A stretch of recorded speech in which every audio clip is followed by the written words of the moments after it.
Hello, and welcome to another TMRN Time Monk Radio Network production. I'm Plain, and today is Saturday, the 22nd of September, 2012. Joining us today is remote viewing instructor Lori Williams. Lori started studying remote viewing in 1997 and became an instructor and remote viewing professional in 2001. In addition to remote viewing, she has worked as a social worker and administrator for 30 years. Today, she will discuss some of her experiences and suggestions for how we can try to open up our minds and hearts to non-physical phenomena, such as remote viewing. Her website is intuitivespecialists.com. Hi, Lori. Welcome to a roundtable discussion with Time Monk Radio. Hi, Plain. Thank you very much for having me. I feel really honored to be here. Oh, you're welcome. The Time Monk radio administrator is Fox, and today he will be doing the recording and technical support of the show. Several members of the forum were kind enough to join us for this discussion. They include Lenny, Mash, and Phoenix. So our first topic is remote viewing, what it can do, and who can do it. Lori, what can RV do well, and what does it struggle with? Can it target motives or ideas, or is it largely limited to physical things? Okay, well, that's a great question, Plain. And first, let's differentiate between the term remote viewing and controlled remote viewing. Controlled remote viewing, or CRV, is a tool that anyone can learn to use. It's a set of structured written protocols that help an ordinary person like you or me to access the intuitive abilities that we all have within us. And CRV is great at getting a lot of detail. Other methods for obtaining psychic information can give some good general information. You know, you hear about a lot of psychics that get some really good hits. But with CRV, you can truly get a tremendous amount of detail about anything in all of time or space. And people laugh when I say that, but it's really true. You can get a great deal of detail about anything in all of time or space. And I personally love it because I feel like it's a safe way to explore your intuition, and it's really easy to learn. I also feel like CRV acts like a time machine, so you can move backwards and forwards in time really easily. And what can be more exciting than a methodology that allows you to explore anything in all of time or space? Also, we teach classes that build on each other, so each class takes your skill level up a notch, which contributes to the ability to get more detail. And when I had been doing this for about 11 years, I had the realization one day that there really is no limit. There's no ceiling to this. You know, you can just keep getting better and better if you're willing to put in the work and the discipline. And and you asked about motivations and things, and it can definitely target motives and as well as physical things. So that is something it can do, but it's not something usually that basic students learn to do. Well, I guess one of the reasons I ask is we kind of have this image of, like, you know, a photo picture is the target. You know, if you've read books and magazines about psychic stuff, you get that image of you put a photograph in an envelope and then you get somebody to sketch it. But then if you ask, well, what about the lottery or something like that, or certain more interesting cases, it seems like it doesn't work quite as well. So what do you think that would be something that somebody studying RV could manage to do well and succeed in, and then what would be the harder case? Would be abstract ideas would be the tough thing? Yeah, I think that if you're talking, for example, in controlled remote viewing, it struggles with alphanumerics, and you're not going into a hypnagogic state when you're doing CRV, and that's something that surprises a lot of people, but you're staying completely alert and you're writing on a piece of paper. So you aren't going to quote-unquote see like letters and numbers easily, which is why people don't use CRV to try to win the lottery. CRV is known for not being really great at alphanumerics, but other things it's really good at. And CRV can be used to, determine someone's motivation for doing something. You can view an event and then determine what led up to the event, what came after the event, what caused the event, what were the repercussions of the event, and all that kind of information. We're also using it now for even for scientific things. I mean, we're getting on some cutting-edge research that is really mind-boggling and helping a great deal to help us get information that could lead to new medical discoveries, for example. So that's the CRV thing. Then ARV, which a lot of people hear about, is the one that you use, the type of remote viewing that is used to help decide what kind of stocks to invest in or what the market's going to be doing, trying to figure out as far as, buying lottery numbers, what horse to bet on at the track and that sort of thing. And that's the kind that people always want to know about. Okay, thanks. Next is Mesh. Hi, Lori. So you mentioned that it's difficult to see, to get alphanumerics and things like that, but why do you think it's difficult in remote viewing to get that? Is there any kind of a conceptual idea of why that's not possible? Yeah, it's because numbers and letters are really left brain functions, and intuition works from the right brain. But the right brain is really visual. I don't know if you've ever heard of the book My Stroke of Insight by Jill Bolte Taylor. She talks about how her stroke pretty much knocked out her left brain functions so that she didn't remember what letters and numbers were. But she was able to visualize a phone number in her mind and copy those weird shapes that she saw in her mind's eye by matching them with the shapes on the phone pad to call and get help. And that's how she managed to get help. Yes, she did the TED Talk, didn't she? The what? There's a lady who did a TED Talk, one of TED TED Talks. Oh, yes. And she talks experience of having a stroke. Yes, that's her. She's she's a neurologist, a brain doctor, and her name is Jill Bolte Taylor. And so that's how she managed to call for help. But if we get into a hypnagogic state, as one does when doing a form of remote viewing called extended remote viewing, then sometimes we're able to visualize the letters and numbers on street signs, for example. So I have a student who practices regularly with extended remote viewing, trying to see what tomorrow's newspaper headlines will be like. And he's viewed 5 of the 6 lottery numbers before just using extended remote viewing. So I find that if you combine these types of remote viewing together, if you're able to use them as tools and grab one tool for this function, grab another tool for this other function, just like you don't use a screwdriver when you need a hammer. That way you've got the best of all the worlds. Okay. So let's say someone starts learning remote viewing, or they take the class and stuff. What do you think the biggest pitfalls are that they're going to run into while they're going through the learning process? Well, learning to remote view is learning to open the door between the conscious and subconscious mind so they can begin to communicate and get to know each other. So in the beginning, they're like siblings, they get a bit contentious, and there's some sibling rivalry there. It's like a power struggle, who's going to be in control during the remote viewing process. And the subconscious wants to be heard. So during practice, there are times when the student viewer feels like they're totally a failure at viewing. But if they learn how to discern the signals and the symbolism that the subconscious is using to communicate with them, pretty soon everything becomes really meaningful. So the biggest pitfall is that some people quit too soon. They think that they suck at remote viewing. And not practicing also becomes a major pitfall. So those who practice and really keep at it become really good and advance on a personal level as well.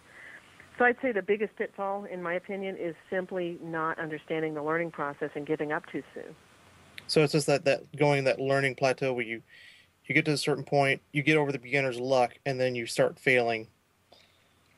You start having bad sessions, but you have to just kind of keep working through that.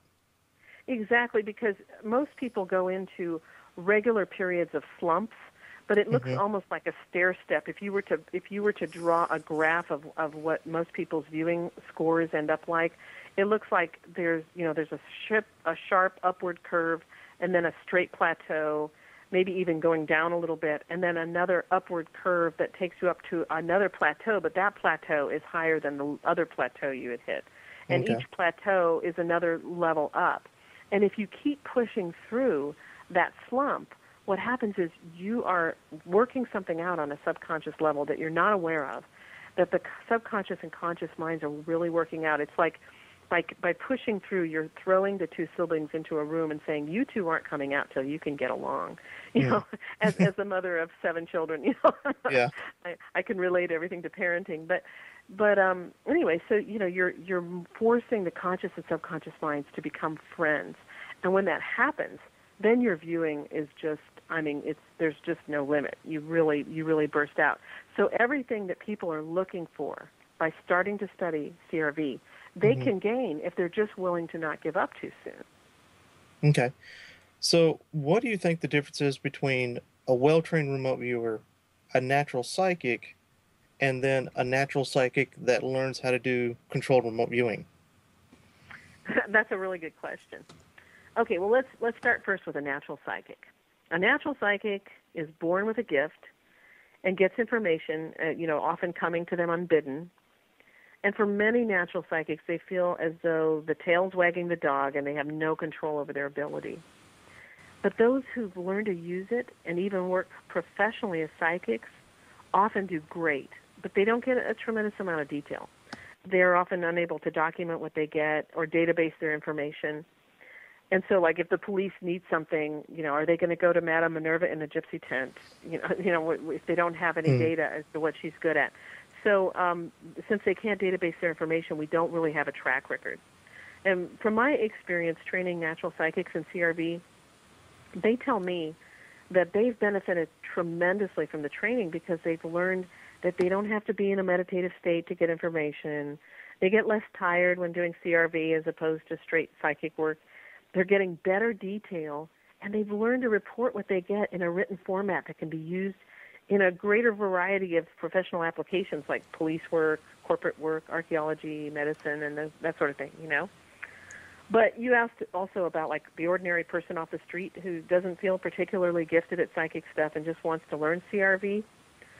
We call CRV a mental martial art. So just as anyone could study Taekwondo and eventually become like a black belt with faithful practice, anyone can become proficient at CRV. So if I had to choose between a well-trained, well-practiced remote viewer, CRVer, with a good track record in the database, and a natural psychic that doesn't have any CRV training, I really would choose the CRVer because the discipline and the ability to report with great detail makes the difference. Of course, the natural psychic who trains as a CRVer is the best of both worlds. That's when you're really getting the double whammy, and that's great. Yeah. So basically, the big difference is the database and being able to go, okay, they're good at this, they're good at colors, they might not be so good at shapes. No. Exactly. Okay. Exactly. Okay. Thank you. Appreciate it. Mm-hmm. Thank you, Miss. Lori, are there any people who shouldn't learn RV? Yes, I really do believe that anyone who's been diagnosed with a psychiatric illness, like schizophrenia, paranoia, bipolar disorder, maybe it wouldn't be a good idea for them to study remote viewing because opening the door to the subconscious, would really be contraindicated in those situations. They're already having problems. It's not a good idea to get into digging through the subconscious. It just doesn't sound like a good idea to me. Well, what about people who have really strong religious or spiritual feelings? That's a really interesting question, especially for me because I came from a missionary background, and it was kind of interesting because I had experiences when I was growing up that I didn't understand, precognitive dreams or things moving around me that like kind of a psychokinesis situation, and it was frightening for me. And so then I got saved and filled with the Spirit and became a missionary, and I thought, okay, great. Well, now I'm serving God, so this kind of stuff won't happen to me anymore.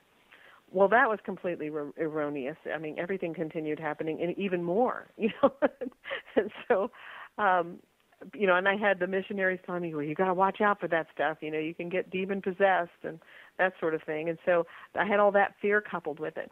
So when I finally came back to the United States in 1991, I was really looking for a way to reconcile these really fundamental Christian belief system with the whole idea of all this strange paranormal stuff that was happening. And from a psychological standpoint, if you have your experiences and your belief system in conflict with each other, that's not a good thing. So when I was really looking for this and I found Lynn Buchanan's website, my first question to him was, will I be able to do this? Because I had heard that people who were very religious might have a hard time. Well, his whole point was that if you believe that this is of the devil, or that you're sinning by doing it, then you're not going to do well at it. You're going to be in conflict with your conscience, and that's not going to work well. And so you'll just have this tremendous inner struggle, and it won't be good. So right away, I found, though, that this, to me, was my answer to reconciling it, because I thought, wow, this proves to me that intuitive ability is a natural gift that's inherent to everyone, and anyone can utilize it. And I realized it was no more sinful to use your intuitive ability than it is to use your gift of eyesight or your hearing or your voice. We don't consider those things sin. So why should a God-given ability that everyone had, including, as we like, Lynn talks about Oog and Og in the primeval forest, our ancestors, our ancient ancestors had these abilities, and it's what kept them alive, kept them from getting eaten by the saber-toothed tiger. So why should we question that? But we do find that if there's people I've known some people who tried to get into this, and they found that it really conflicted with their religious beliefs, and so that can be a problem. Well, just my take is that people in power don't want the masses having good intuition, because from intuition we can see how basically rotten some of these characters are. Exactly. There are no secrets. And when there are no secrets, that's very threatening to some people. So I think there's a bit of an agenda. I mean, Ingo Swann, the most famous remote viewer of all time, has said that many times. Essentially, the people in power don't want psychic abilities being used by the masses. And I think that's a big reason why our culture now poo-poos it, and maybe even why it's filtered into the churches to the point where a lot of churchgoers, I'm no longer a churchgoer, but, where a lot of churchgoers are taught that all this stuff, I had a really sweet girl come to me one day, and she said, I'm a really, devout Christian, and I go to this Baptist church, but my grandmother recently passed away, and I was really close to her, and she keeps coming to me. She keeps appearing to me, and I talked to my pastor about it, and my pastor told me, you better watch out. You're in league with the devil. You got to watch. And I felt so bad for her, because I thought, here she's having a very real experience. It's very real to her, and she's turning to the one authority that in her life should be able to help her, and instead of being able to help her, she's being told that it's bad and evil when she's having a beautiful experience with her loved ones who's reaching toward her. And I think back even in the Bible where Jesus, he appeared after he was crucified, according to the Bible. He reappeared to his disciples, but that's not evil. That wasn't of the devil. So I'm trying to understand how these messages have gotten so distorted to where people are now trying to shut off a basic part of themselves that's so inherent to being human. Yes, exactly. Okay, our next topic is remote viewing in practice. So, Lori, can you suggest a few uses of RV? Could someone do something like decide where to live or work? Definitely. In fact, I'll tell you a little story about that. I had a couple that came to Amarillo to study CRV with me, and they owned a business that waterproofs buildings, and they would have to bid on jobs, and all of their work was guaranteed. And they wanted to use CRV to help them in their business. So after they took the course, they started using CRV to know which jobs to bid on and how much to bid. And, sometimes when you're in a small business and you have to bid on jobs, if you bid on the wrong one, it could sink your business, because you could end up running into all kinds of unforeseen problems and end up costing, could end up where you're actually spending money instead of making money on the job. So they use CRV to avoid those types of situations. And they had a situation come up where a customer demanded that they redo a waterproofing job because his building was leaking after they had waterproofed it. So they just were like, how could it be leaking? I mean, what could this be? So they sat down and they did a CRV session, and they found that the problem was coming from his air conditioning unit. So they asked him to check the air conditioning unit, and they went over there, and they all checked the air conditioning unit, and it turned out that the air conditioning unit was leaking and that their waterproofing job was actually totally fine. And they were so relieved. They called to tell me about it because CRV had saved them thousands of dollars in having to redo that waterproofing job that was guaranteed. Later, the same couple decided to change careers. They had always wanted to live in this certain really fun town that was in the mountains. So they used CRV to find the perfect property to purchase. And they used CRV to decide what kind of careers they were going to go into, and they totally changed careers. It was the greatest thing. It was really, it was a lot of fun to stay in touch with them because they were constantly updating me on the really creative ways that they were using CRV every day in their lives. And of course, the common uses that everybody's used to thinking of with remote viewing are finding lost objects or finding missing persons. But it can also be used to increase sales, especially in real estate, for example. If I was a real estate agent and somebody called me and they wanted to go look at a house, I could sit down and do a session and just say, okay, well, my target is the house these people are going to buy. And then I would get a lot of descriptions. And then the next day when I met with them, I would take them to see houses that fit those descriptions.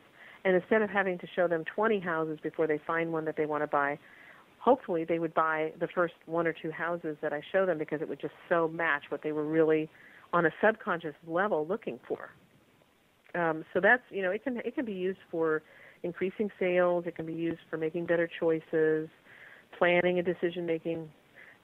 Corporations sometimes use remote viewers with corporate planning, as far as employees. And I actually got hired by a corporation here in a local one that hired me to go in and vet some of the employees that they were interviewing and to use some of the techniques that we use in remote viewing to determine which employee would eventually become the best choice for that corporation's needs. And I was so excited that they were forward thinking enough to hire me for that. I thought that was really exciting. But anyway, so there's a lot of different ways you could use it. One of the things I'm really excited about are some of the up-and-coming uses. I recently participated in a research project in which a large team of viewers of varying experience and training viewed a microscopic organism. And the goal of the project was to see if remote viewers could view something microscopic. So the viewers viewed this microphage, which is a virus that eats bacteria. And I worked on this project as a viewer. I just did one session. At the time, things were really, really busy for me, so I said, well, I can do one session for you, but I can't contribute any more at this point. So I did this one session, and it was such an exciting session. At one point, I felt as though I was riding a roller coaster of light, like a roller coaster completely made of light, that eventually led to this bursting out into a cosmic space. And I felt as though I was somehow seeing the dawn of creation. And I know that may sound pretty wild, but in the end, by the time I finished my session, and I think I ended up going into it twice, and I didn't have any front loading when I did it. In other words, I wasn't given any information, just given a number. But by the time I finished it and I wrote up my summary, which we do in an Excel spreadsheet in an outline format, the summary ended up with 144 perceptions. So the researchers passed my work to 4 scientists who evaluated it for accuracy, and they determined it to be 96% accurate. So this particular project is really exciting for me because the results were astounding, not just my results, but the viewers who worked on it not only described the organism in detail, but they literally viewed DNA. And the potential for CRV to provide a path to new health discoveries, for example, a way to fight antibiotic-resistant bacteria, is very real. I mean, we're right there. So I was really honored to be a part of that study, and I'm right now working as a research partner in a new research project that the folks who created the paralaboratories out of Princeton are involved with. So I'm really excited about that. And I was really also very honored with the microphage study in that my work was highlighted during a presentation at the recent International Remote Viewing Association conference last June near Las Vegas, the IRVA conference. And so it was really exciting to have that done and to see the potential and be able to show people this is what we can do. I mean, we can get the 144 perceptions. I don't know a lot of just your general run-of-the-mill psychics that are able to get that level of detail, and I'm seeing that more and more in my students now, that they're getting just vast amounts of detail, and it's necessary detail. It's not just useless detail, but really important amounts of detail, and coming up with 85 to 95% accuracy on the average in these sessions that they're working. Well, it sounds like there may be the 100th monkey effect going on where more people are studying and it's making everyone better more quickly. we have really noticed that phenomenon. I've talked to a few other instructors, and we're finding that whereas it would take, X amount of time for a viewer to reach this stage of development or that stage of development, we're seeing now that viewers are reaching, more advanced stages of development much more quickly than before. And that's also very exciting. I think it is. I think we definitely have a shared consciousness that is causing that to happen. Lori, this is Mash again real quick for a second. I just want to go back to the uses of CRV. Let's say you said someone could use it for a career change or something like that, or trying to figure out a career change. What would be the tasking for something like that? How would you go about asking, okay, what would be a good career choice or something like that? What you would do, I don't know if you remember the mantra, describe, don't identify. We have this, and I call it a mantra jokingly, but, one of the things that we really teach is the describe, don't identify theory, because we are so dependent on nouns that when we name things, that's when we really go off base. So if there was a really well-known television show in which I think it was called Psychic Detective, and the psychic in the television show is saying, I think the murderer works in something mechanical that revolves like a merry-go-round.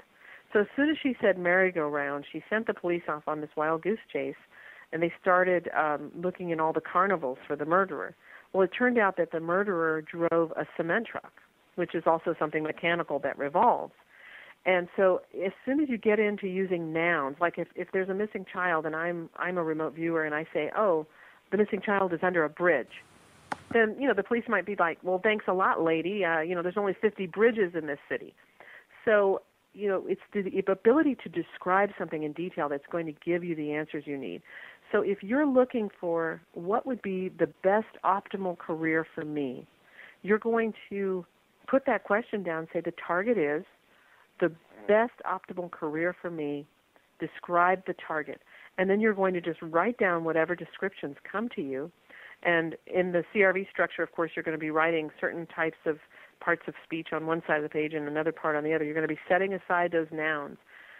You might get baseball player. You're going to set that aside because that's a noun. But you're going to be sticking to descriptors. So you're going to look at all the descriptors, maybe scientific, innovative, cutting edge, and you're going to be writing all these words down. And then after you're done, you'll look at it and say, okay, what kind of career embodies these descriptors that I've written down? But one of the pitfalls and the drawbacks to this, Michael, is if you're doing it for yourself and you're really vested in the answer, so you're like, oh my gosh, I'm really trying to find my career path and it's so important for me. I feel like I'm just reached a dead end in my current job and I really want a different path. Your emotional investment in the outcome of the answer that you're trying to find could really sway the results. So I usually suggest to people that they do one of several things to avoid that. Do you want to hear those things? Do we have time for that? Oh, I do. Well, one of the things that you can do if you're really vested in an answer, like for example, let's say that we have a young lady and she has 3 suitors that are really in love with her and trying to get her to marry all 3 of them, and she has 3 choices. I mean, lucky her. So in that situation, for example, she might really be attracted to some quality in each one of them, and she's having a hard time deciding. So she could literally put their names into matching envelopes. So she has 3 envelopes. She could label one A, one B, and one C. And then she could remote view each one to see which one has the best qualities that she's looking for, so that she's blind to knowing which one is in which envelope. She could also, using her body, the body is the link between the conscious and subconscious minds, so using her body as a link, she could tell herself that the best choice for her, the best overall candidate as a marriage partner, that envelope is going to feel warmer than the other envelopes. And she could literally feel which one is the warmer one.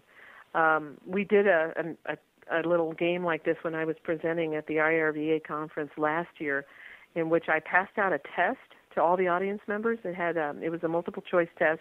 It had questions they couldn't possibly know the answer to, like, my mother's maiden name, my grandmother's first name, things like that. And then I had them use their bodies to determine the answer.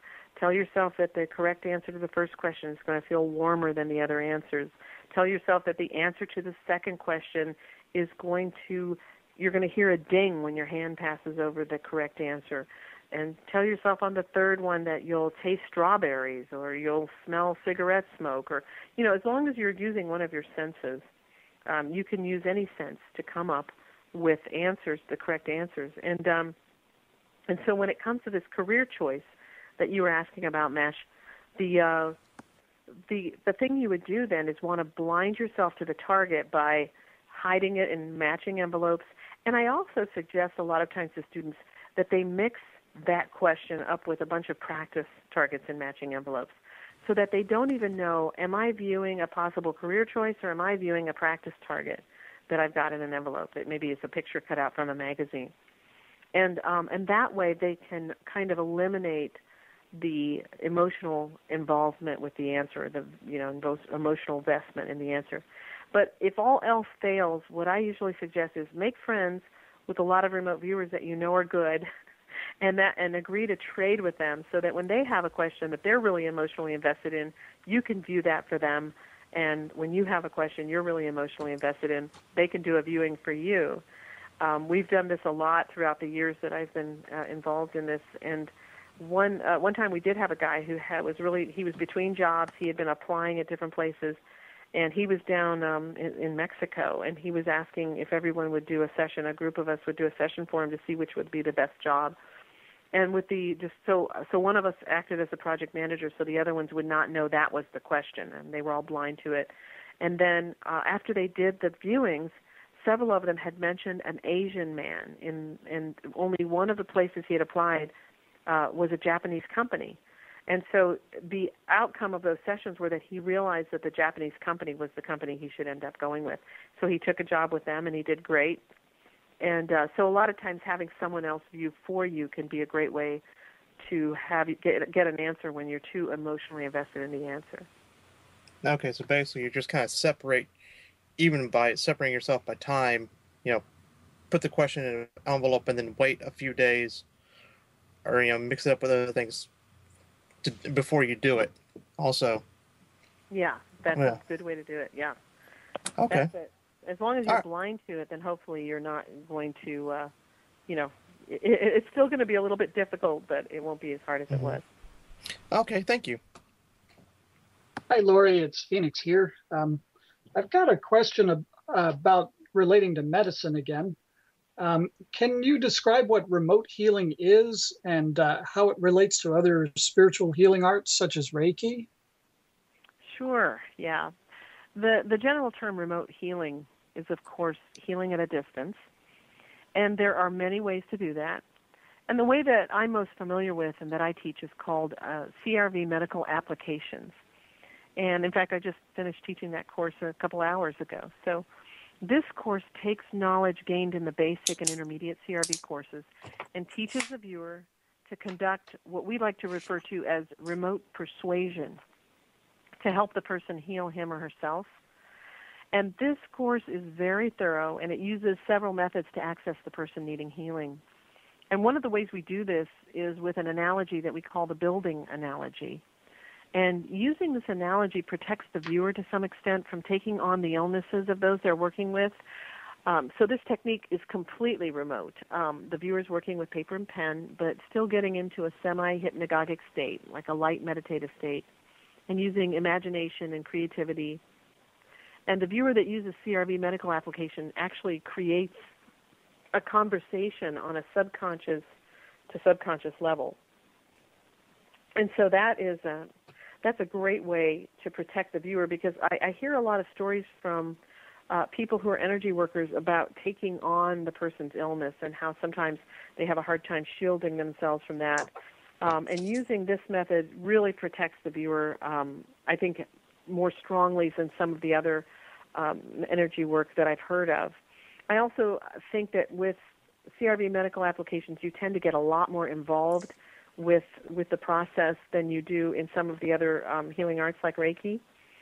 But you asked how this relates to other spiritual healing arts such as Reiki, and my husband Jim has been a Reiki master for 20 years, and he teaches Reiki.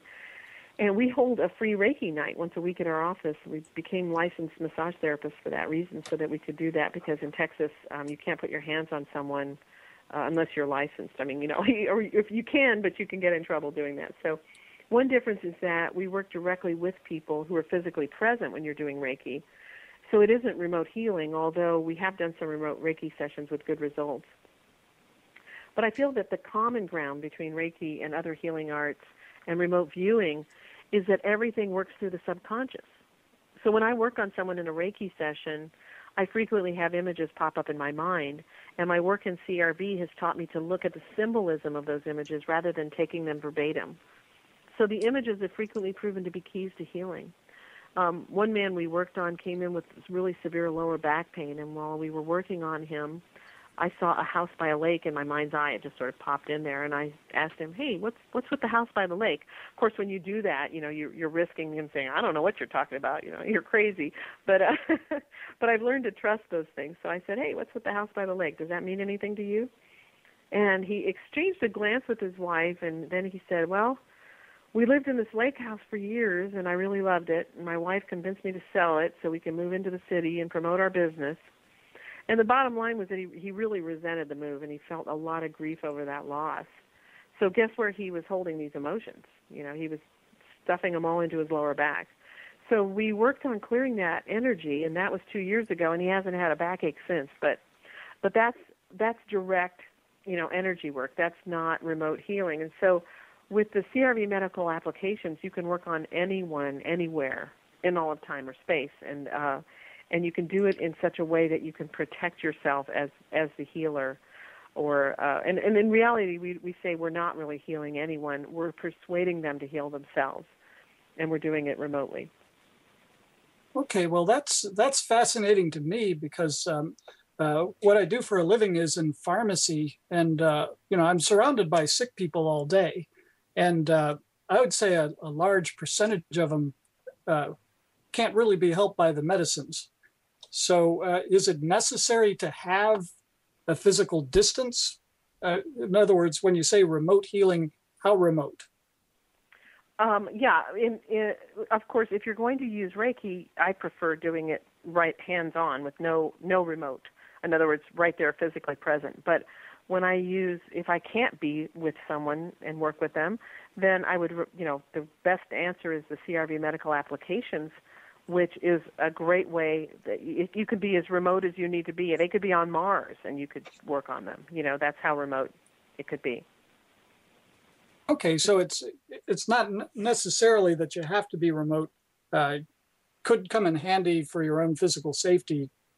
Oh yes, and that's one thing I love about this course. Is it not the first thing it teaches the practitioner how to work on themselves, which is lovely. I mean, I really love that part of it. Wow. Is there anything like a website or a book about this particular topic that you could recommend, or is it pretty much in seminars at this point? It's interesting. I had the students that I just finished teaching today. They were asking if, is there a book that we could read on this? But it's really a unique process. I've never seen a book on it. I learned it from Lynn Buchanan, and I believe that Lynn developed it with a group of other people in the military unit that was not part of the military program. It was something that was done completely separately on their own time, and so your tax dollars didn't pay for the development of that, in case anybody's wondering, but it's a really great method. It's very unique, and the only information that I know that exists is in the classes that I teach and that Lynn teaches. So that's all that I know of. Okay, well, that's fascinating to me. I do have another question. Is it able to know when one is being remote viewed? So, in other words, how could you detect that kind of a surveillance if someone was viewing you? And in a related way, have you ever viewed someone or some entity while they were viewing you? Well, that's a really interesting question, and I get that question a lot. And again, this depends on what kind of remote viewing is being used. CRV, when it's done correctly, should be completely undetectable. And I think that's one reason it is considered by some of those in the higher up places to be a little bit threatening because it is undetectable. Other forms of remote viewing, like extended remote viewing or mixed forms that include out-of-body travel and things like that, can be detected. So there are documented cases of bilocation in which the ethereal body of someone is actually seen at a location. I'm sure you guys all know of cases like that and have heard of those cases. Other cases include noticing, certain smells. You can tell someone's nearby because you can smell something, or sounds, or a feeling of being watched. But if I were going to give advice on how to know when someone may be in your head or remote viewing you, I would ask, are your thoughts changing? Are you feeling or acting very differently from the you that you are normally? But one thing I have to say here is that you have to be careful about that line of questioning, because some people who are really prone to suspicion anyway, or paranoia, can really get carried away with introspection, till they're scared of every shadow and wondering about every thought in their head. Am I being watched? Am I being influenced? Am I being remote viewed? And sadly, there are a lot of folks out there who suffer from mental illness that lead them to believe that they're so important that they're constantly being followed, monitored, and watched. The boogeymen are in their attic. They've installed cameras in their bathrooms. And, honestly, I've been doing this for 16 years. I've gotten really good at it. I'm teaching it constantly. I have students who are now at the professional level, and none of us feel monitored or watched. Our lives are pretty normal, other than the fact that we're remote viewers. We're kind of normal. But if there were folks out there really threatened by this, in the powers that be, people who wanted to hone in on the folks who are really doing something with RV, they'd be honest. They'd be honest. And, I'd be naive to think that they, putting they in quotation marks, I'd be naive to think that they don't know about me and what I do. I'm sure I'm on the radar somewhere, but to be honest, it's not something that's really affected my life. And during 9/11, I was running a refugee program, and I literally had a man from the CIA who had been assigned to keep an eye on the refugees coming in to be sure that Saddam Hussein wasn't slipping anybody in. And he called me, on September 11th. I had just arrived back from New York. We left New York on September 10th and really late at night, and got stuck in Dallas, and then ended up having to drive from Dallas because 9/11 happened and the airport shut down. But he called me and said, your phones are going to be tapped. You're going to, both the FBI and the CIA are going to be watching you, because we have to make sure that refugees are not in any way involved in what happened. And thankfully, of course, they were not, and refugees were not involved in any way. But they just, blatantly told me they were tapping my phone. So I know what it's like to be under surveillance. And I can tell you that I have not felt the least bit threatened or under surveillance because of remote viewing all these 16 years that I've been doing this. But so, like I said, I'm sure that I'm on the radar in some way, but I really feel like there are very few people who are truly important enough to have the powers that be expend the manpower and the expense to do the surveillance. So my answer to you, Phoenix, is that it's really not worth worrying about, because getting in someone's head is difficult enough that there aren't a lot of folks out there that are skilled enough to do it. Does that answer your question? Yeah, pretty much. I was coming at this from 2 points of view. One was the immediate time frame, that you just covered very, very well. Another one was I read a while back a quote from Christopher Columbus, where when he was on the voyage, he said that he felt that he could hear voices in his head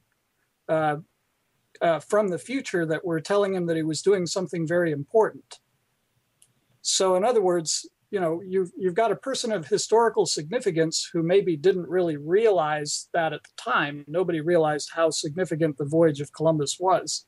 But because people, in our era and the succeeding centuries kind of look back at him and think about him a little bit, he got some of that crowd noise.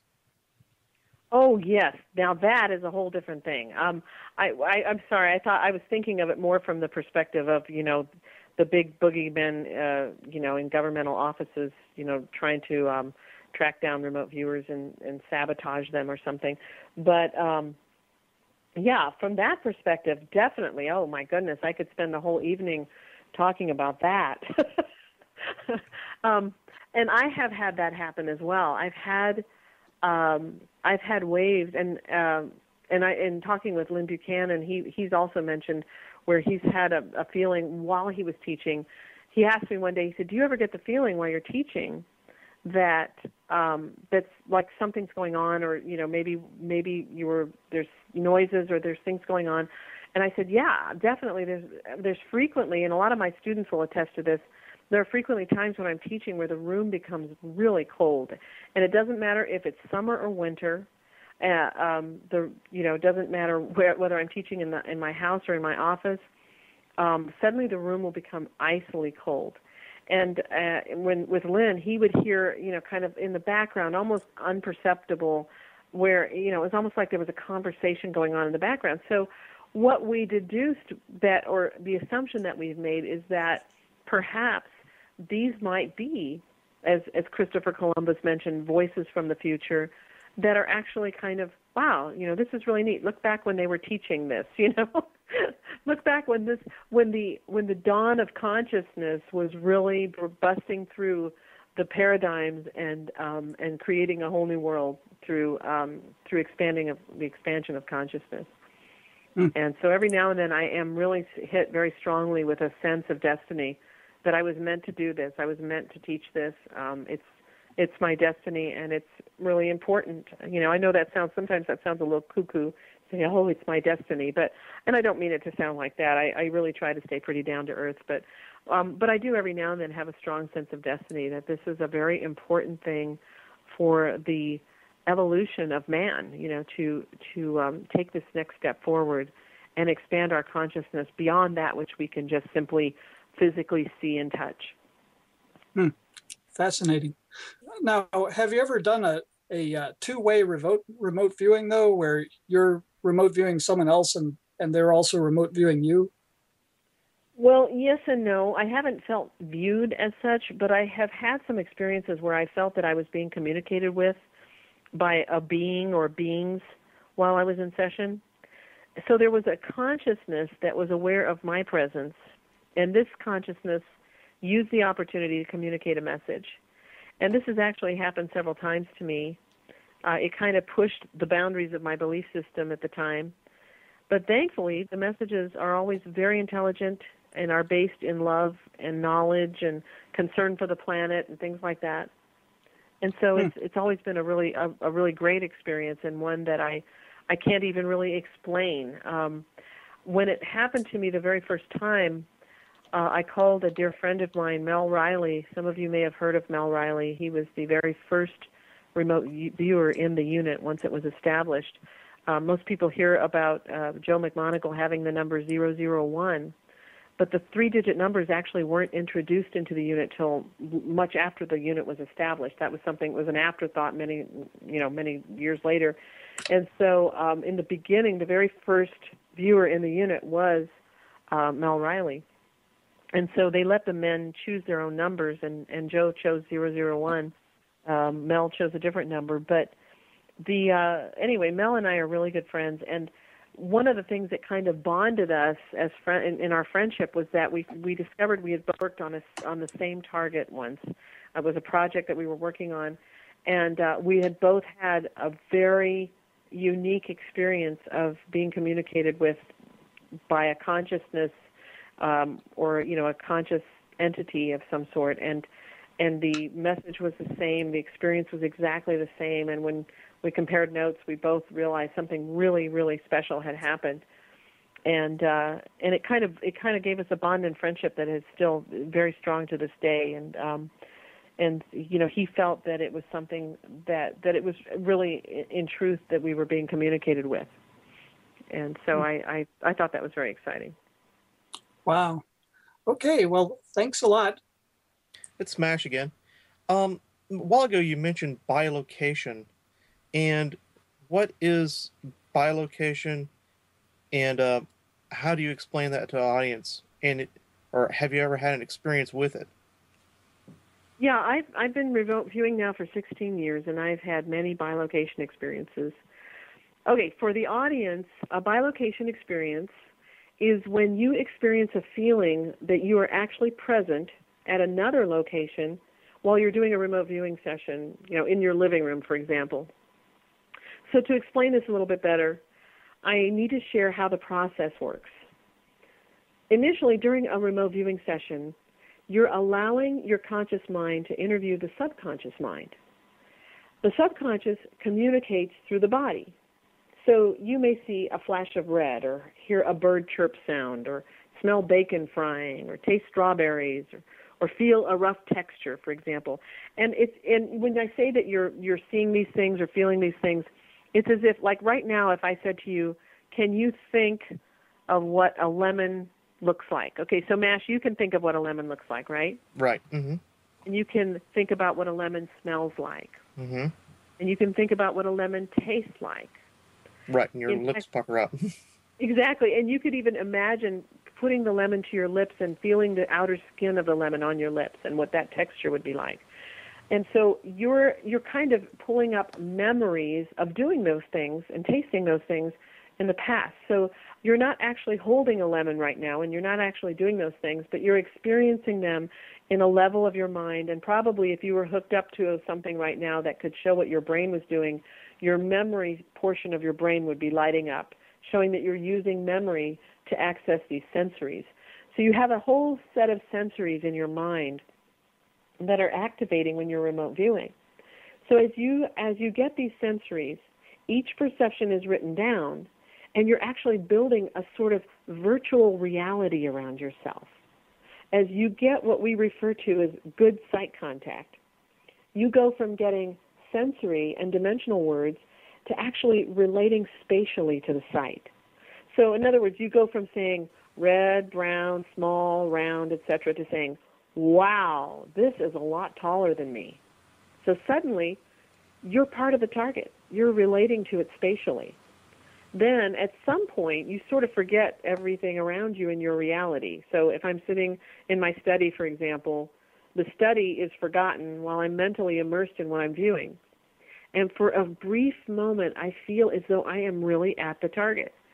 One of my students asked me if that's like being on the holodeck of the Starship Enterprise, and I laughed, but that is really a good analogy, because the holodeck was so real that those who entered it felt as though they were actually living the hologram they visited. Okay. So you asked me to describe an experience. You want to go ahead and you want me to describe? Mm-hmm. Yeah.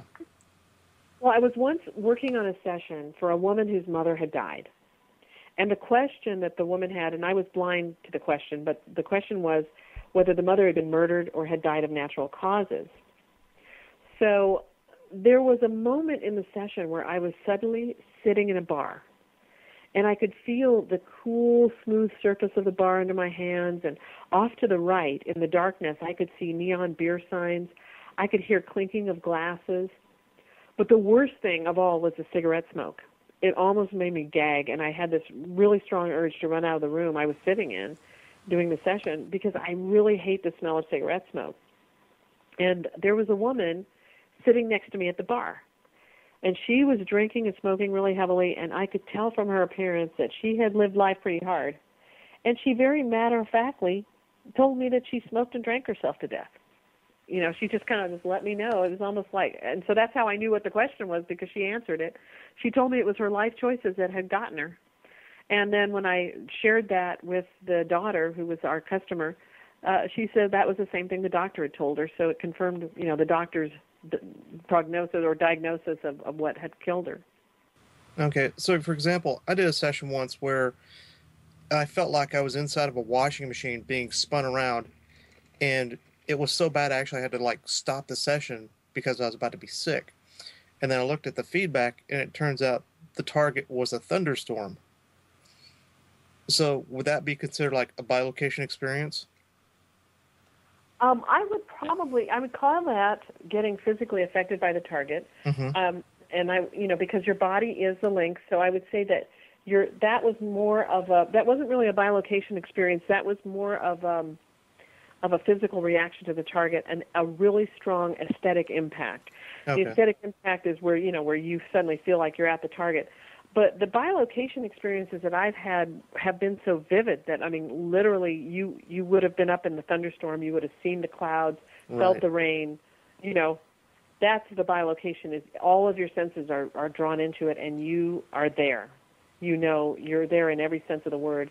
So it wouldn't have been just a kind of a churning feeling. It would have been, oh my gosh, I'm being spun around and I'm seeing gray and I'm feeling wet. Okay. So on the same theme, what would you consider the most strange or unusual thing you've ever had happen to you in an CRV session? Okay, well, let's see. I don't know if I can talk about some of those things here. But I've been tasked and paid to view some things that have really, as I mentioned earlier, tested the boundaries of my belief system, that's for sure. People get curious, about off-planet targets and some of the mysteries of this wonderful universe we live in. I think one that comes to mind is I once viewed Mars over a period of time. So in other words, I wasn't just viewing Mars as it is today, but I was viewing it millions of years in the past. And that was truly an amazing session for me. I wasn't given any information beforehand. And interestingly, I didn't even get any feedback for like 4 years. And I just got feedback and found out that I had been viewing Mars just a few weeks ago. But interestingly, I was doing one of my viewings on this session while I was visiting the home of my husband's parents. And they were really elderly, and they didn't care for air conditioning because it cost too much. So here I was having hot flashes and trying to do a remote viewing session and just sweating. It was just really hot. But as I got into my session, suddenly I was somewhere really, really cold with winds so intense, that no one could survive them. And as I was viewing, I suddenly got really cold, and it was so odd. My teeth were chattering. I was shivering so much that my husband had to wrap me up in a winter coat. And so we took a break, and we went for a walk to warm up. And when I resumed my session, I moved to a different time frame, and I discovered some obelisks. And they were kind of like, obelisks like the Washington Monument type obelisks. Mm-hmm. And these obelisks were huge, and they were set in a circle. And my husband asked me to move to the purpose of the obelisks, and so I was up at the top of these obelisks, and I found that they were both transmitting and receiving. And so my husband, who is just a world-class monitor, he said, okay, move to the source of the transmission that the obelisks are receiving. And I suddenly found myself face-to-face with beings that were not human. Now, I wasn't, when I say that, you kind of might have a mental image of, like the Grays of Roswell type Grays or something, but it wasn't like that at all. It was almost kind of amorphous. I was seeing this beautiful color of a turquoise blue, and I was feeling this profound sense of love emanating from this blueness. And the blueness was, I could tell that there were kind of 3 indistinct forms, and I felt almost as though I was looking at these forms through water or through through a veil or something. It wasn't very clear, but the message was communicated without words, and so I was kind of having to translate this, because the most important thing in a remote viewing session is that you continue to report. Ingo always discouraged bilocation experiences because the viewers would get lost in the experience and stop reporting. And so continuing to write everything down is always a challenge when you get really deep into a session. But anyway, so they were communicating without words, and I was translating and writing everything into my session. And the message was so profound and so loving. But it was also kind of technical. There was some technical and futuristic parts of it containing information that is really not in my normal range of knowledge. I don't have a science background. But anyway, I don't want to go into too much detail here, but this was the first time that I ever experienced anything like this. And I've since had many really outstanding, unusual experiences while viewing, but that was the first one that came to mind when you asked me. So quick clarification. was that obelisk thing, was that the Mars target you were talking about, or was that someplace Yeah. completely different? That was Mars? That was the Mars target, and I Oh. was probably, I don't know how far back in time. I was extremely back in time. Okay. But there were these obelisks sitting in a circle, and they had definitely been used by beings, and the circle itself was a sacred area for them. And that's what I found anyway when I was there, So Okay. Okay, thank you. Lori, in your experience, how has the information you gained from remote viewing changed your life? Well, CRV has changed my life dramatically in more ways than I can possibly express, but I'll just hit on the major ones. First and foremost, it has really freed me from a lot of fear. Because prior to learning CRV, I was carrying a burden of fear of the unknown, fear of things that had been attached to a lot of religious, stuff. So it really freed me of that fear. Because I did, as I mentioned earlier, I did discover this is just a natural ability that all humans have. And I think also that we fear that which we don't understand. So I was fearful of experiences I had had that I couldn't explain. And I didn't like it when things happened to me that I had no control over because it was really scary, So CRV provided a safe and scientific background for me to learn about my intuitive abilities and explore them. Now I realize that intuition is just a normal human sense. There's no need to fear our intuitive abilities any more than we fear any of our other senses like sight or hearing. And another great thing is that remote viewing cured me of my fear of heights. I used to be really terrified of heights, and I was doing a session with Lynn Buchanan one day, and he kept trying to move me up because the center of activity was up kind of high, and every time he tried to move me up, I'd be like, nope, I'm staying down here, So finally he said, are you afraid of heights? And I said, oh my gosh, yes, I'm terribly afraid of heights. So Lynn would send me packets of targets that he made for me, and in them were always spliced into them were always several high targets. And I did so many high targets, and Michael had mentioned feeling like he was in a washing machine. I once did a target I was doing right after dinner, and I suddenly got really nauseated, and I thought I had eaten something bad because I just had dinner. I thought I must have eaten something bad. So I took a break, and I went and lay down, and my husband was sitting at the table waiting for me, while I was laying down, and he said, finally he goes, it was the target. You can come back. And I said, what? He said, it was the target. It's the target that was making you feel that way. And I said, oh, so as soon as he said that, I stopped feeling nauseated, and I sat back down, and I finished the session, and it turned out it was like the highest roller coaster in the world. So Lynn was always giving me airplanes, hot air balloons, roller coasters, all these things to get me over my fear of heights. And believe it or not, it totally cured my fear of heights to the point that I was able to go to Busch Gardens with my son, because after 9/11, they opened Busch Gardens to the military and their families, and my son was in the Coast Guard at the time, and so we got to go there, and there was no one there. No one was flying. 9/11 had just happened, so there was no one there. And we rode roller coasters all day. We didn't have to wait in lines or anything. And we rode these tremendously high roller coasters, and I was the only one who didn't get sick that day, who didn't feel any effect from the roller coasters. And then after that, we went to Hawaii, and I went parasailing in a kite, attached to a kite 600 feet above the ocean. And I did great. It was amazing. I would have never been able to do those things before. So it cured me of my fear of heights. And then it also led me to become a hypnotherapist, and which is really great because I was so fascinated by learning about the subconscious through CRV that I really realized that I wanted to become a hypnotherapist. And in becoming a hypnotherapist, I've learned how CRV can be so helpful to help people get over all kinds of different types of phobias, claustrophobia, any kind of phobias. You could really get over by doing CRV targets because there's no way you can be hurt. I couldn't fall when I was viewing a remote viewing target. Lynn would say, Lori, you can't fall. And so I'd be like, oh, that's true. I'm sitting in my living room. I'm not going to fall. So eventually you get over those fears, and that's a huge thing. So another really big way that remote viewing has changed me is that it really broadened my God box a great deal.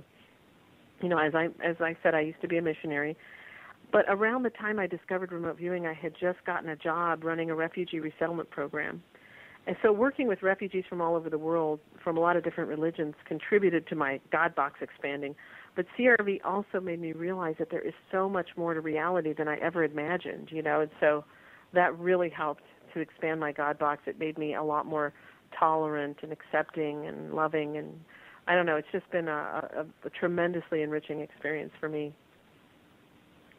Tremendously enriching in spiritual ways as well, right? I mean, that's what you're saying. Yes, exactly. Yeah. In fact, Mel Riley once said to me, he said, there were a lot of atheists that went into the remote viewing unit, but none of them came out atheists. So they went in as atheists, but they did not come out as atheists. And even Russell Targ, who is one of the founders of the remote viewing, from the SRI in Menlo Park, he was talking about how it just changed him and made him become so much more spiritual. It's like he found God through remote viewing, and Mel said that it made him much more deeply spiritual. Lynn Buchanan, in his book The Seventh Sense, talks about how he viewed Jesus, and it changed his life. So I find that it's really broadened my spirituality in a tremendous way, in that the universe is much bigger than it ever used to be in my mind, and maybe perhaps many, many universes. So it's fascinating to me. Oh, that's really cool. Can you bring things into your life using remote viewing or remote persuasion or another CRV technique? I believe you can. That's my personal belief.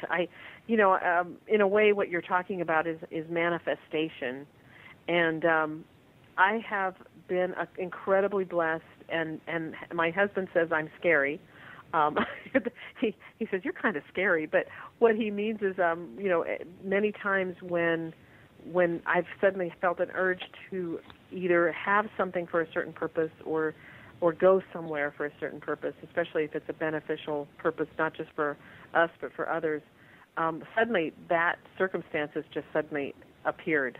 I don't know that remote viewing has had anything to do with that, or if it's just a connection to God or a connection to what, but it's happened over and over and over again, where I'll say, for example, gee, I would love to go to Ireland and teach the RV, and 2 weeks later suddenly the opportunity appeared and we were off on our way to Ireland. Or I said, gosh, I'd love to have a motorhome so that we could travel and teach remote viewing in different places. And literally within 2 days we had a motorhome, and we didn't have the money or anything when I said it. And all of a sudden the money manifested, the motorhome, the perfect motorhome manifested, and it all just sort of fell in our laps. And 2 days later it was sitting in the driveway, and that's when my husband said, you're kind of scary. And one day he and I had been talking about going up the East Coast to see the fall colors and taking the motor home. And so one day I was heading out the door, and I said, I think this is the year that this is going to happen. This was last year in January until 2011. And he said, well, how are we going to afford that? And I said, I think we're going to get a class. So I drove down the street, 10 minutes down the street to my office, walked in the door, the phone rang, and it was a woman saying, could you come and teach a class in Massachusetts? And so the next thing I knew, classes popped up all along the East Coast. And, within a few months, we were driving in October. We took a 4-month trip up the East Coast in our motorhome and taught CRV all the way up the East Coast. So, it's just, it's a wonderful thing. So as far as your question as to whether remote viewing did that, I don't know that I could attribute that to remote viewing as much as just really believing that something's going to happen, and then it does. Or maybe just you're so in touch with your unconscious or your subconscious that once it kind of pops in your mind and it feels right, your subconscious helps to open the doors.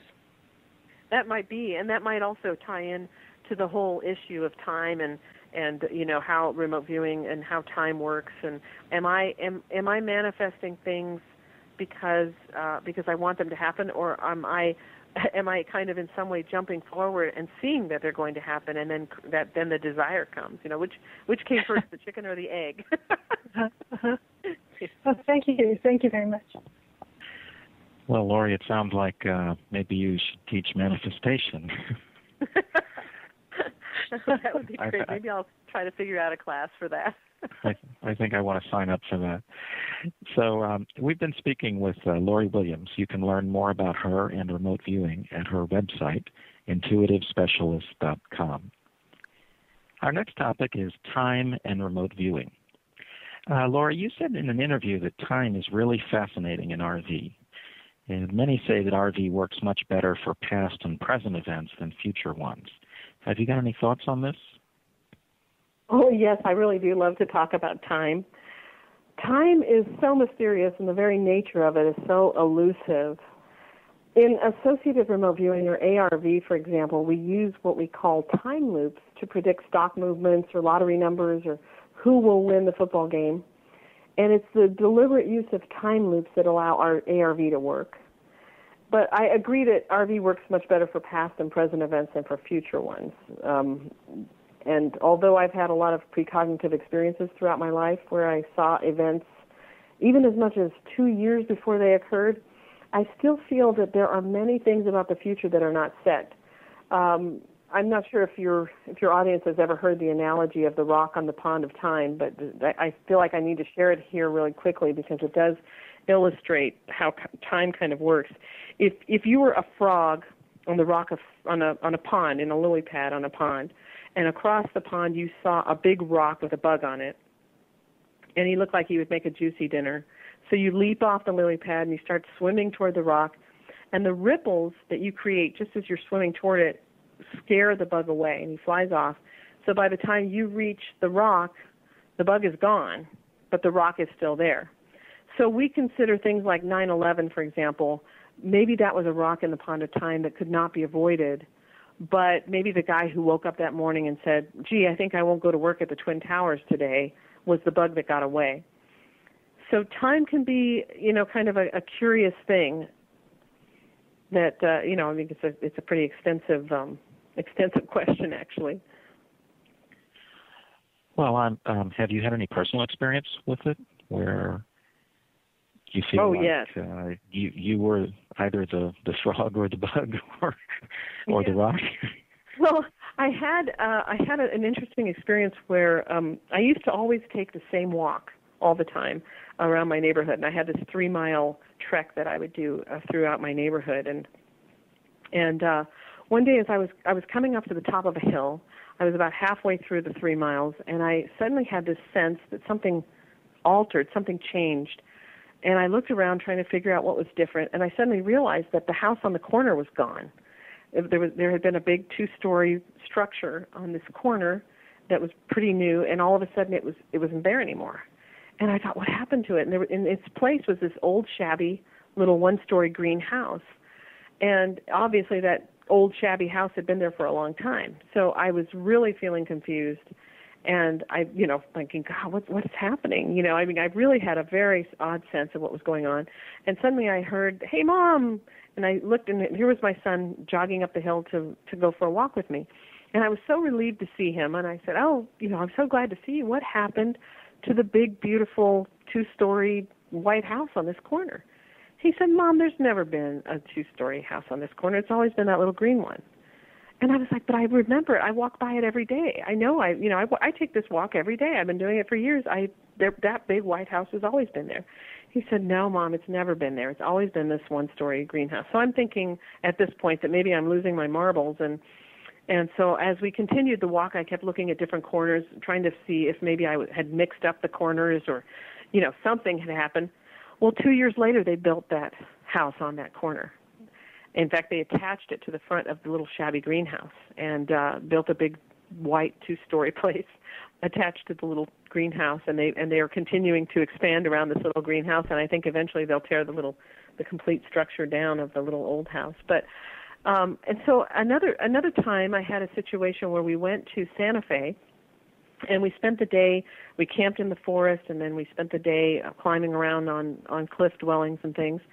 And the second day, we decided to go into Santa Fe and find a hotel. And as we were driving around, I suddenly realized they were having the fiesta, I can't remember, Zozobra, the celebration of Zozobra. And there were people in the town, and all the hotels were full, and they were 3 times more than normal price. And we turned down the side street, and suddenly I said, oh, yeah, Jim, there's the mattress company, and there's the herb guy. And, if we keep going down the street about 3 blocks, there's that pink hotel that we saw yesterday, and it's like $65 a night. And Jim was looking at me very strangely and said, I said, why are you looking at me like that? And he said, Lori, we weren't here yesterday. And I suddenly realized he was right. But in my mind, it was a memory. It wasn't deja vu. It was a memory. I was remembering driving down the street and seeing the mattress company and seeing those different things. And so we got a few blocks down the street, and there was the Pink Hotel that I had remembered. And we walked in and asked how much it was, and it was $65 a night. So the thing about physics is that memory, there's no reason why memory shouldn't work both ways. If you can remember the past, you should be able to remember the future. And what the bleep do we know? They talk about that. Physicists talk about that there's no real reason why we shouldn't be able to remember the future. And even when remote viewers are viewing the future, when they are hooked up to machines that show the parts of their brain that light up, the parts of their brain that involve memory light up when they are viewing the future. And so therefore, when we're viewing the future, it's actually almost like remembering the future. So you can remember the past and you can remember the future.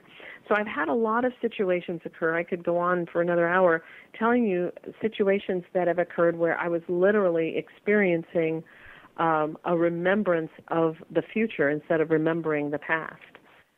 So go ahead.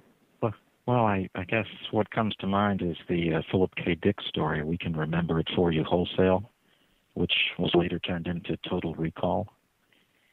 And it's just like, well, what is a memory? And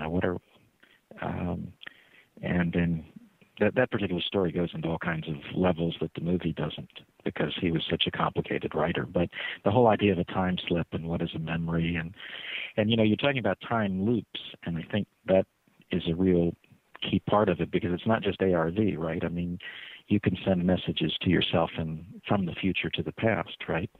Yes, you certainly can, and you can use the use of time loops to help yourself make better decisions. And Have you done that, like buying a house or something? I haven't done that. I haven't used it to buy a house. But Lynn Buchanan used it in buying his house. He tells the story of how he was about to sign some papers to buy a different house, and he felt his hand jerk back involuntarily as if someone had slapped it away from the paper.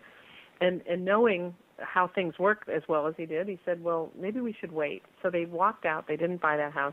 They continued looking, found a much better house at a much better price, bought that house, and as soon as he bought it, he sat down and did a session in which he remote viewed himself back at the other office getting ready to sign papers for the wrong house, and he slapped his arm back away from the paper several times so that he could create a time loop in which he was literally keeping himself from signing those papers. And so you could technically continually remote view yourself. So I have set up scenarios where I would try to remote view myself in a future scenario, remote viewing myself currently as I was trying to make a decision. So that's like a loop. So let's say today I'm trying to decide on a piece of furniture, whether I should buy the pink couch or the blue couch, let's say. And they have totally different designs, and I'm trying to decide which one I'll like better. Well, maybe I can task myself with remote viewing myself a year from now. How do I like the couch that I own? What's my level of satisfaction with it? And what color is it? And what's the description of it? And then a year later, I can, now I have 20/20, hindsight, and I can set my great iPhone to ding me a year from now to say, remember to task yourself back on September 22nd when you were trying to, a year ago when you were trying to decide which couch to buy. And then I can, with hindsight, say, okay, Lori, buy the pink one. It's a lot better. Buy the pink one. Don't buy the blue one. And, and I can actually try to influence myself in the past. Now, can we truly change the past? Not exactly, but by constantly creating time loops, I can definitely improve my own ability to make better choices by influencing myself and tapping into myself in the future to see how I felt about something in hindsight, so that I can then have the benefits of hindsight right now when I need them. Well, that's what we all want, the benefits of hindsight without the mistakes. Exactly. Okay, thank you. Next is Lenny. Lori, talking about the time loop, I just want to see if I have it clear. You remote view yourself in the future, where you're remote viewing yourself in the past to see how something went, or do you go 2 times into the future? I wasn't clear about that. No, it's just one time into the future. Just one time?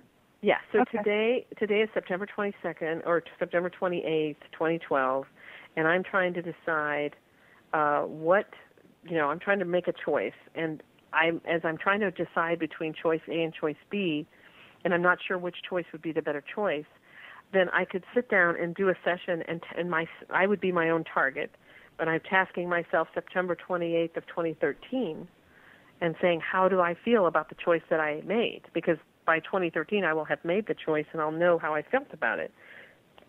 Okay. And so I can go ahead and see that, and then what I have to do, the second tasking or the second remote viewing then, would be a year from now on September 28th of 2013, when I'm going to sit down and do a remote viewing and task myself back a year in the past at September 28th, 2012, and say, okay, Lori, make choice A. Just choose A.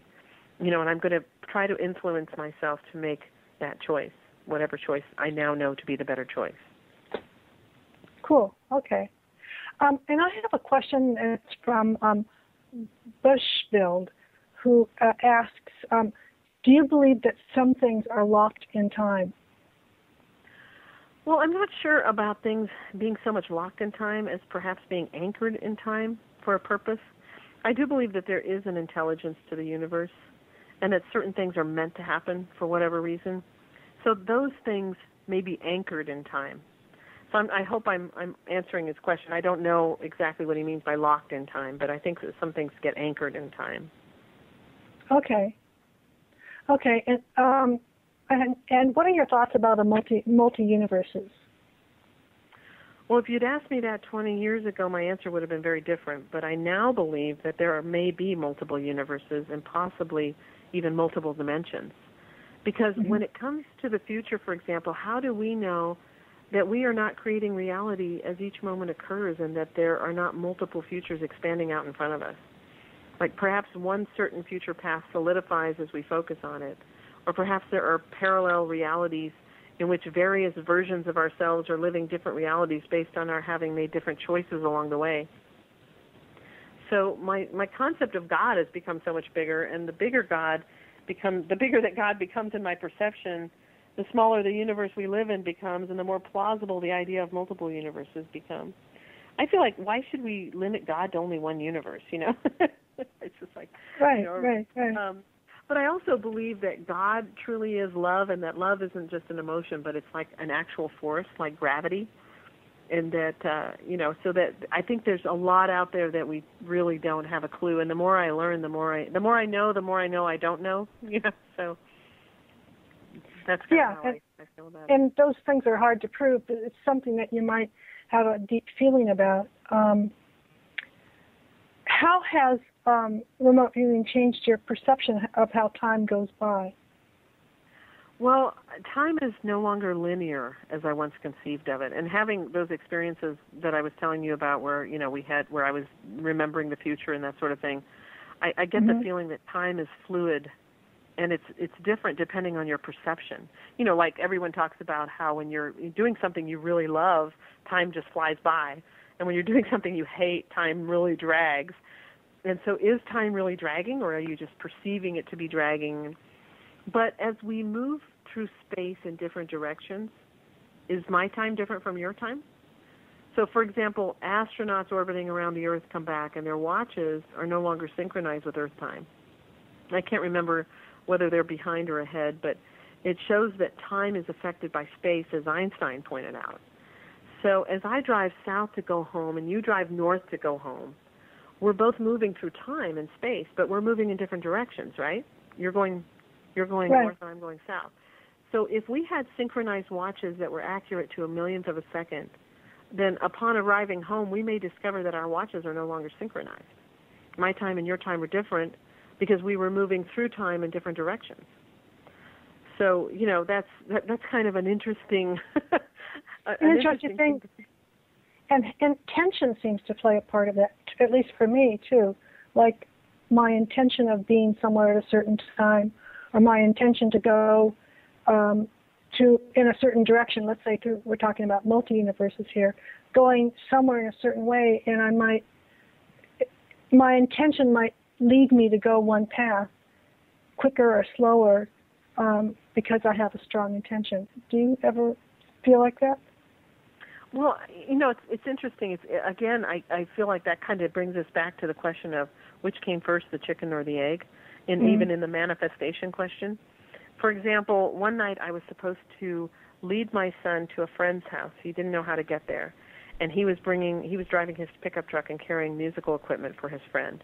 So I said, okay, well, I'll drive my van and I'll lead you there. So I came to a point where I could either turn left and go one direction, or I could go straight and get there. Either way would get me there, probably in the same amount of time. I just simply had to make a choice. Which way do I go? I had a strong feeling I needed to go one way, but then I thought, no, I prefer the other way, so I'm just going to go the way I prefer. Well, I went that way, and a truck coming towards me that had a bunch of poached deer on the back of it, illegally hunted deer. He's coming towards me, and this poached deer falls off his truck right in the path of my car, and I crash into it. So I run over a dead deer, in other words.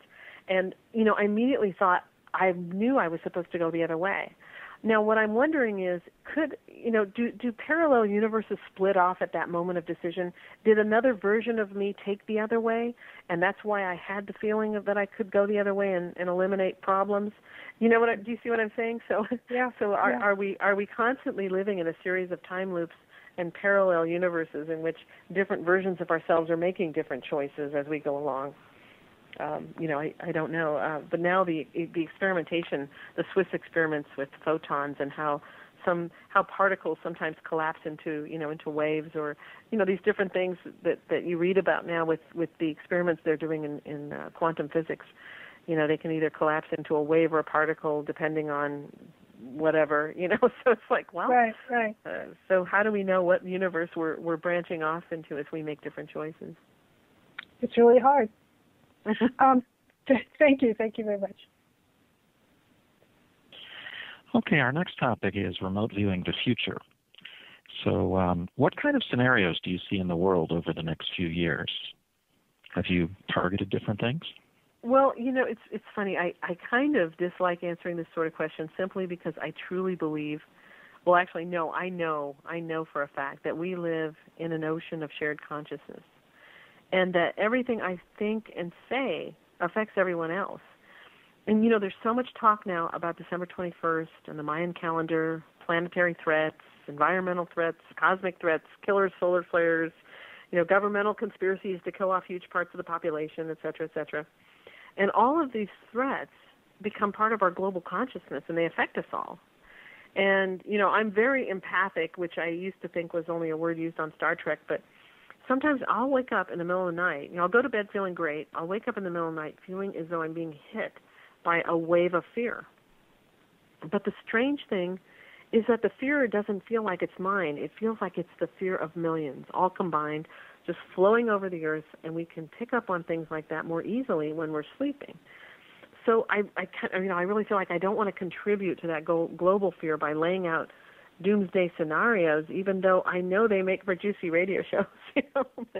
But sometimes I think we're like kids who love to scare themselves silly, because they make for such great radio shows that a lot of people keep tuning in. I know that Ed Dames has talked a lot on Art Bell, and he made predictions that never came true, and yet people will, the minute they hear he's going to be on the radio, they tune in again and again and again, like, we want to hear these doomsday scenarios. We want to hear about the kill shot.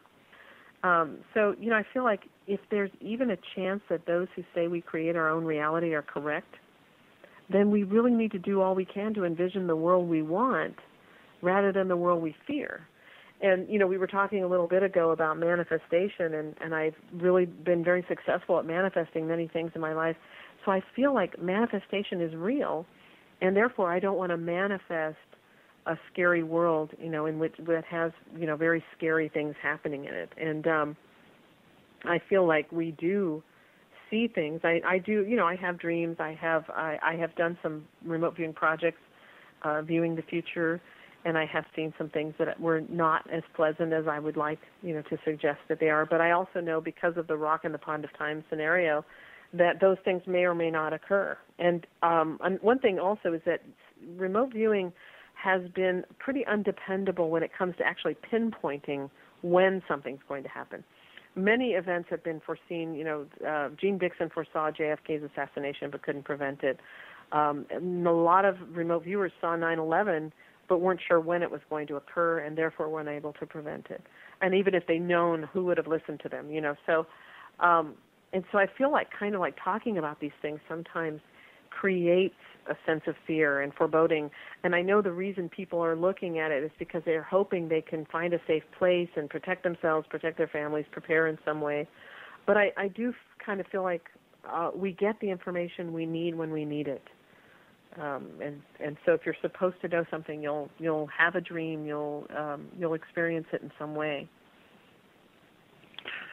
Well, I think a lot of people feel that we're looking at a very epic time coming up where all kinds of things are going to be in play. So it's not totally, doomed. There's no question that Ed Dames has got the doom market, locked up, right?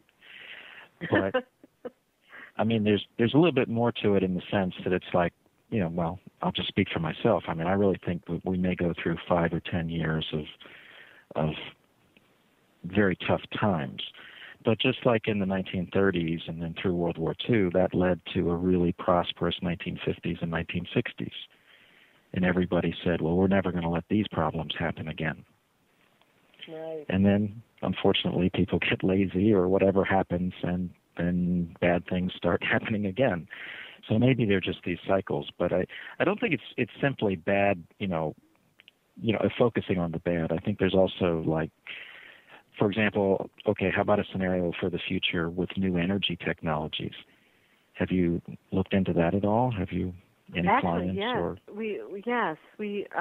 I do believe that there's going to be a new energy technology. I also think that we are really entering into a new era of consciousness, and I think that Good. I believe we are going to go through. It's kind of like things might get worse before they get better, so to speak. But I do believe, and so I won't dwell on that part, but I do believe that we are going to enter into an era that is going to be really wonderful and delightful. Nostradamus and many, Edgar Cayce, the Bible, all talk about 1,000 years of peace on earth, a really beautiful time. And I believe that time is coming. And I have actually I did a remote viewing that looked 50 years into the future, and actually found things really pretty nice on the earth. Where it was actually somewhat simpler than it is now, but on a conscious level, there was more evolvement, and more acceptance of things. And so, again, you take that 50 years with a grain of salt because time is so fluid, and we don't really know as far as pinpointing when things will happen in time. I find that sometimes it's not as dependable as we would like, although I have been able to predict certain things and get the date. I've gotten dates exact before, but it's not 100%, and I definitely don't hit that every time. So, but I do believe that we do have some energy technology coming in, and I think that the economy is definitely going to change. Well, that raises a couple of questions. What kind of energy technology did you see?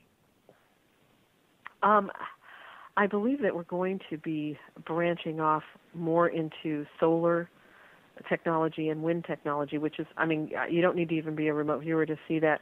I think that is something that generating electricity through wind and through using the sun, which are so abundant and available to us, makes a lot more sense. And so it just seems to me that the world in general is seeing that as a much wiser way to seek energy than the current ways.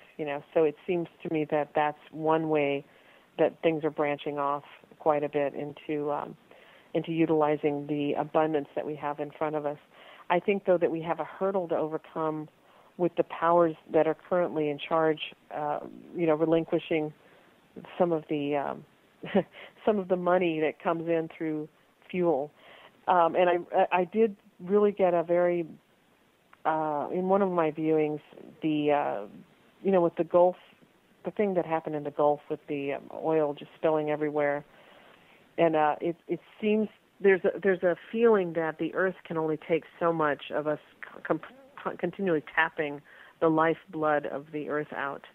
And so in a viewing that I had done, I felt that was something that was really affecting the planet, and not just that one incident that happened off the Gulf where, with BP oil, but just in general, constantly tapping and taking out of the Earth is something that's going to be changing in the future. Well, then I have a related question. A lot of intuitive types, psychic types have said over the years that they feel that there's something in nuclear energy and weapons testing and all that causes, I guess you might call ethereal problems for the Earth or for living things. And so I'm wondering, have you done any viewing or know anything about Fukushima? I did not personally work on Fukushima, but it's interesting because Fukushima burst upon the consciousness of several of my students who were simply working practice targets when they started picking up perceptions about the earthquake and the tsunami and the subsequent nuclear disasters. And it actually really created a change in the way we view, so that if we're doing practice targets and there's something really important that our subconscious needs to get through, we give it permission to say, we interrupt this broadcast to bring you this breaking news story via a technique that you can learn through the remote viewing courses that we teach. And by the way, if folks are listening to this and they want to, learn that, we film some answers to frequently asked questions, and they're behind the YouTube button on our website at intuitivespecialist.com, because we're really trying to get as much free information on our website as we can for people. And so it's a work in process, but we're working on getting there. But anyway, back to the Fukushima question. We had a number of viewers who actually picked up some really strong perceptions on that, and it seemed like it was just sort of bursting in on their consciousness while they were doing remote viewing sessions.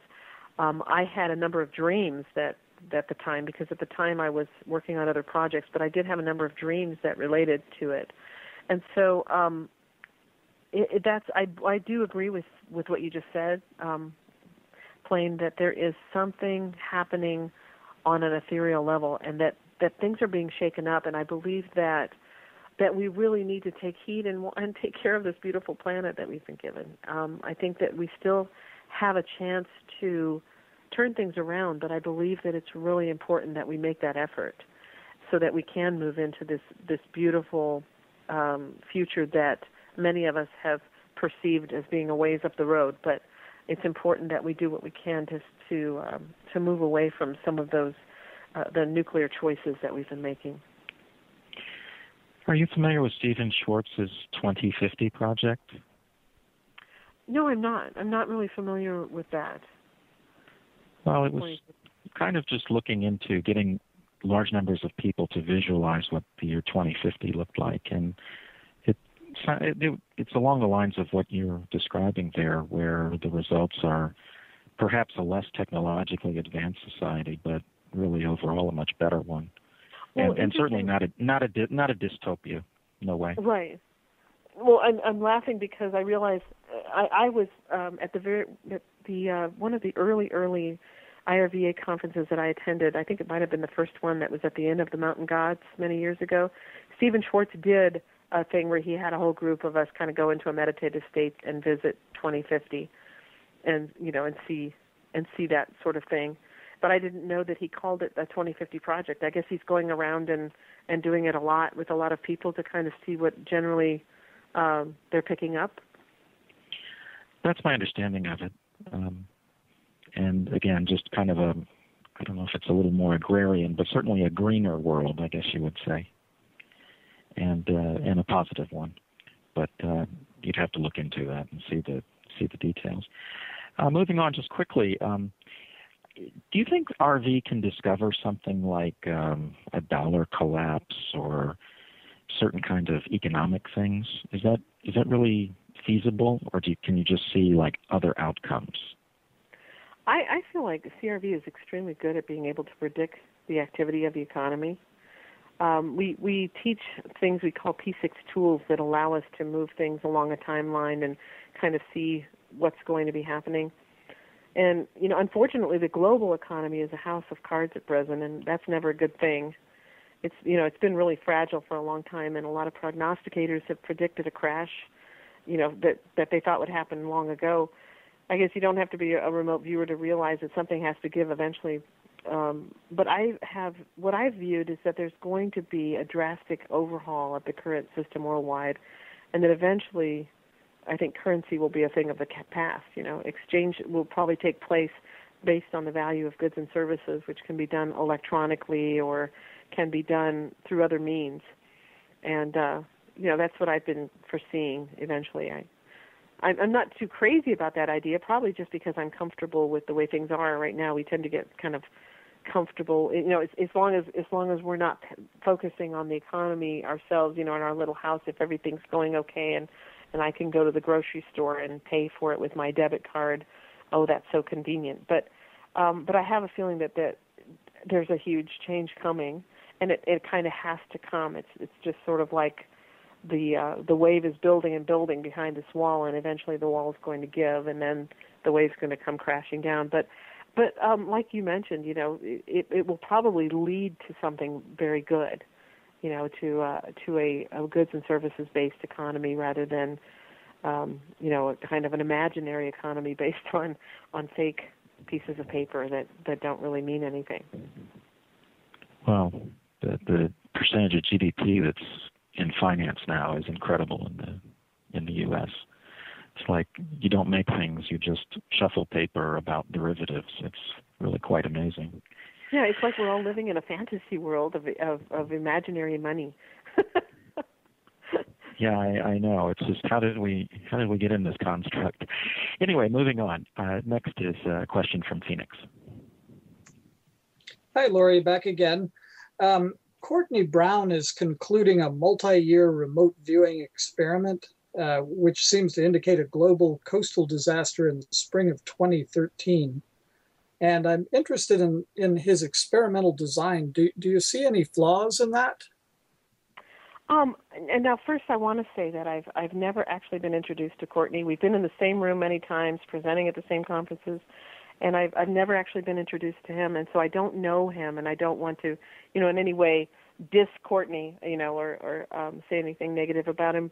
I was asked to participate in that project. At the time, I was involved in so many other commitments that I didn't join in on that particular project. But I would like to comment on a few things about it. One thing I'd like to say is just because you have the ability to look into the future, to peek into the future using remote viewing, it doesn't mean that you necessarily should. And again, because the future's not set, the rock and the pond of time analogy comes into play again. And, as I mentioned, there are so many times you can look through the past and see where people foresaw things that they couldn't prevent. And that can be so frustrating for people. But in my experience, projects like Courtney's are greatly affected by the preconceived notions of the person running the project and by the fears or the suppositions of everyone involved. It's really easy to get caught up in a scary doomsday scenario. So if you examine past predictions by certain people who really love to be in the media, you'll find prediction after prediction that did not come to pass when they said it would.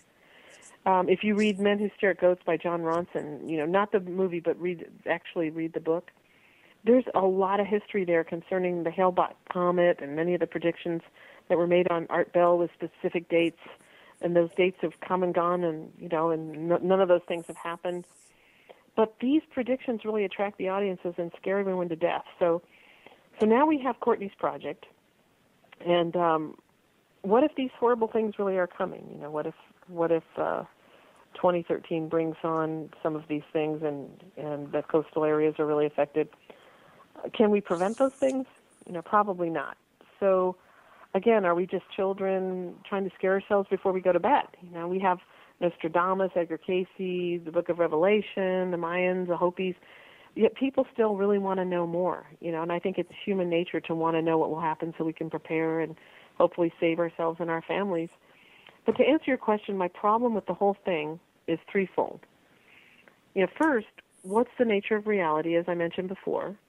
Because if reality is unfolding before us in microseconds as we create it, the future could split into millions of possible parallel realities ahead of us, and the one we glance at first solidifies and becomes our reality. So who knows? But second, I feel like the animals that surround us, humans, have now proven that we share that collective consciousness. So if we create our own reality, we could be contributing to a fearsome future by viewing gloom and doom. And if you look at Courtney's history, and Courtney was trained up by Ed Dames, you look at Ed Dames' history, you know that a lot of this gloom and doom, really, any project, and I've worked on a lot of projects now, a lot of projects are affected by the project manager, who is ever managing them, and their preconceived notions can sometimes create a telepathic overlay that affects the viewers, and the viewers view what the project manager's suppositions are rather than what is actually going to happen. So, yes, that may happen, it may not, but that's one of my problems with it, is that these guys have a track record of really being pretty tuned in to gloom and doom. So if nothing else, we're adding to the mass consciousness of fear, and fear is so debilitating, and I feel that it is much more productive to imagine the future we want rather than the one we fear. But from a practical standpoint, my third concern is this. These huge remote viewing projects to view the future use a wide spectrum of people with varying degrees of experience and training. And few of those viewers keep data on their results, on the results of their practice sessions. So Intuitive Specialists, my company, Lynn Buchanan's PSI company, are the only remote viewing companies that I know of that offer a training database so that students can learn their strengths and weaknesses. If a viewer doesn't have a proven track record, then, how do we know if the results that viewer is getting in a session can be trusted at all? Maybe they just have a really vivid imagination. But the data tells the story. So I'd like to give you an example, if you don't mind. Sure. There was a situation in which we had a group of viewers, and they were trying to help the police to solve a series of crimes that were being committed by the same person. So they knew they had one person, or possibly two people, committing this series of crimes. So the viewers were blind to the target, but several of the viewers saw a red vehicle being involved, while only one viewer saw a blue vehicle. So if we use the consensus to decide which one was right, we'd go with the red vehicle, right? Because a group of viewers saw it. And a lot of project managers or report writers would toss the blue perception because only one viewer saw that, and the other viewers all agreed and saw a red one. And that makes logical sense. But in this case, the viewer who viewed the blue vehicle happened to have database results over hundreds of sessions that showed that that particular viewer had like a 95% accuracy with colors. And it turned out, once they found the culprit, that the car was blue. So, who are you going to believe? Without knowing the accuracy levels or the dependability ratings of the viewers, each finding becomes suspect. So my point is that without the history of accuracy ratings of each viewer that participates, we have no way to put any confidence in the results of the viewing. So, so why should we scare everybody? With 7 billion people on the planet, how many can we evacuate to other areas? How many would move anyway based on the predictions of remote viewers? That's a question that I've always had. So, and you wanted to know if I viewed things in the future, and yes, I have. I feel like we are going to continue to have climate issues as the Earth goes through changes, and there are going to be some catastrophic things that happen. But the main thing that I believe is that we don't always have a choice in these things. There's not always things that we can prevent, and I don't believe that we're going to cease to exist. I don't believe that humans are going to cease to exist. And I also don't believe that as humans we ever cease to exist. I think that even when we die, we simply change form, and that consciousness does not die. So we are all a part of something so much bigger than we imagine, and all my years in remote viewing have shown me that we really are part of something so much bigger than we imagine. So I'm not saying that the world is going to end or that we're all going to evaporate and disappear on December 21st or anything like that. I'm just simply saying that there have always been disasters. The Earth has gone through many changes and will continue to do so. And I would just encourage everyone to live for the moment, and not focus so much on what might happen in the future. Sure, be pragmatic, store food, water, weapons, if that helps you feel more secure. But I believe that we're not really meant to know everything. And the things we're meant to know, we will be shown, So all through my life, I've had these precognitive dreams. I even have had a number of warning visions that have actually saved my life and protected my children throughout my life. So what that's taught me is that I'll be shown what I need to know. I don't have to search the future to try to save my own life. I just need to live for today, and I need to do the very best I can today to live a meaningful life and help others. And when I die or when I transition out of this existence, and I want to go out, knowing that I've really lived each moment on this planet to the best of my ability. And I really, just encourage the listening audience to learn to remote view, not so that they can view the future, but so they can make a difference right now, because there's so many potential ways that this can make a true difference in the lives of people right now. Okay, well, that's actually that's a very enlightening answer. So basically, a lot of us see the big rock in the future that's headed our way, or I guess we're headed towards the rock. And our first question is the rock going to fall on me and crush me, or am I going to fall on the rock and get broken up? But maybe the thing that would make the most difference is, what am I supposed to be doing right now that will be the greatest benefit, the greatest blessing to the most. Exactly. Type of thing like that. Yes, right. I think that's really the question we should be asking ourselves. We may be asking the wrong questions, so that should be the question. All right. Well, thank you very much. Laurie, I have a question. I'm thinking that part of the value of interviews like this one about remote viewing is that these conversations may be knocking on the door of a rigid mindset, encouraging openness to possible futures, and maybe helping, let's say, partners reach a consensus about something like a relocation or just a change that one wants to make and the other isn't really willing to do. So assuming that we are continuing on the same path of our current path, if you have remote viewed the west coast of the North and South America, let's say for the coming year, what have you found? Actually, I haven't remote viewed the West Coast. I haven't specifically remote viewed the West Coast. I've done some remote viewings that were tasked in such a way that they were kind of indefinite, kind of like move to the next biggest disaster that's going to be happening in the next year or the next 2 years or things like that. I've gotten tasked with some targets like that, and I was blind to them, so I didn't know that's what I would be viewing. And but they didn't specifically involve the West Coast that I was aware of.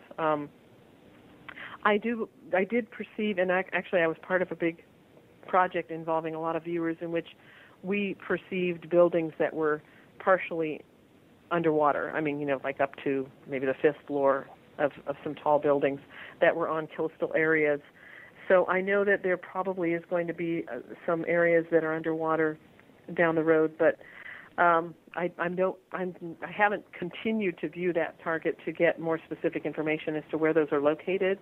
We some of us saw some areas up in the northeast part of the country, and then some areas also in other parts of the world. But I really am hesitant to even put that out there because it's just so easy to be wrong. It's easy to have. Even though we have a very good track record and there's a lot of us that have been doing this for a long time, I think that, again, you end up getting your imagination that's pulling into the whole scenario and can be really affecting the outcome. Fears can affect it and things like that. So I feel that, and again, the project manager's assumptions and when they assign a project like this, and someone decides that they want to conduct a project like this, a lot of times it's because they're like, wow, I think this is going to happen. Let's get a bunch of remote viewers to confirm that. Well, right. But what I'm thinking is that you had mentioned that fear of the unknown is why some look to remote viewing. And I'm thinking that sometimes people do have a fear of the unknown, but they have an inkling. They have an intuition, but they're just not sure enough of themselves to follow it. So then if they're talking or they participate in a remote viewing, or they listen to, let's say, a radio show like this, and that person speaking talks about something that confirms what their intuition has been telling them, I think it's helpful. Yes, for sure. I think that a big part of this would be if you're able to perceive something that can kind of guide you personally. I think that people should use this sort of talent to guide themselves in their personal lives. And, for example, is it time for me to move from California to wherever? Someone who's living in California who's feeling that way might do a session and see for their own personal lives if that's something they should do. But to actually put something out for a whole mass of people, to say, well, California might not be a safe place to live next year, and then you have masses of people wanting to move, that sort of thing. And I actually don't think masses of people would probably take that very seriously. But at the same time, because, just last year I remember reading that one guy, I had to go to, where was it? I think I had to go to Vancouver, and a man who had an amazing track record with predicting earthquakes claimed there was going to be a big earthquake that was going to affect Vancouver right in the dates I was going to be there. So it was like, oh no, do I go or do I not go? Well, I had to go, so I went ahead and went anyway, and of course the earthquake didn't happen. And so, it kind of, it just kind of is humorous, because I feel like, well, okay, so this guy had a great track record, and it was in all the newspapers that he was predicting this big earthquake, and then it didn't happen. So, and I'm thankful that it didn't, because I was there, but and also for all the other people who live there. So, I just kind of don't really go up this path in talking about these things just for that reason. I can see. It's kind of also, though, the same with healing, that some people have said you don't really want to change somebody's karma or change their life. It's their choices. They're on their path. Don't disturb their path. Don't take on your karma for helping them be healed about one thing that might just show up in another area of their body, or another illness, or this or that. So it's that whole thing of influencing people is a very tricky area. It really is. Even in the years when I was doing missionary work, I found that sometimes I really was getting in the way of lessons that people were supposed to be living, because I was so anxious to help in every way. As soon as someone had a financial problem, give them money. As soon as someone had this other crisis, help them here and there. And then they would end up going through that same crisis a few weeks later, and I realized I hadn't really helped at all. All I had done was delay the lesson that they were meant to learn. So we just kind of all need to just be where we're supposed to be. When anything occurs, we'll just know that we're where we're supposed to be when we're supposed to be there. And I just want to clarify that you really don't want to talk about any specific cities like Los Angeles or D.C. or Denver or New York City. That's something that you wouldn't want to make a comment about? No, I really don't feel like I can. I don't really have. It's not that I'm keeping a secret or not saying something that, or holding information. I really don't have specific information about those areas that I can say anything about. Mm-hmm. Or that I don't even have any at all. Not that I just can say anything about. I have not remote viewed those areas specifically or seen anything that I feel is coming. I believe that there are some big events coming, but I just sort of feel like they're coming when they're coming, and they're going to happen where they're going to happen, and we'll be here or not. Yep, you'll either be here or you won't, and you'll either be here, there, or in the air. one or the other. Thank you very much. We've been speaking with Lori Williams tonight. Her website is intuitivespecialist.com. And Lori will close with a quote from Nikola Tesla. The day science begins to study non-physical phenomena, it will make more progress in one decade than in all the previous centuries of its existence. So, on behalf of Fox... Good. So, on behalf of Fox and all of the members of the Time Monk Radio Forum, thank you, Lori. In the tradition of the pie-loving Time Monk Radio, may you and your family have many pies to come. Thank you so much, and it was an honor to be with you.